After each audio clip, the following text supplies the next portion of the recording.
Hi everyone, so right now we are at a place we call Upper Beaver, which is a place you can find along the deer trail. It's a nice creek in a diverse ecosystem and great for exploring. Welcome back to the Nature Institute.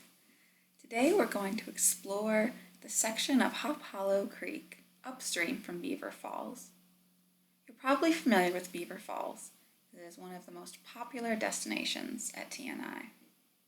You may not know, however, that there are several other beautiful spots to see along the same creek.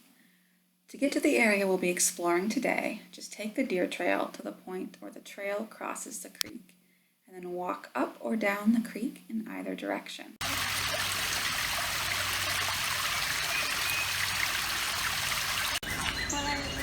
Crawdads they look like little shrimp.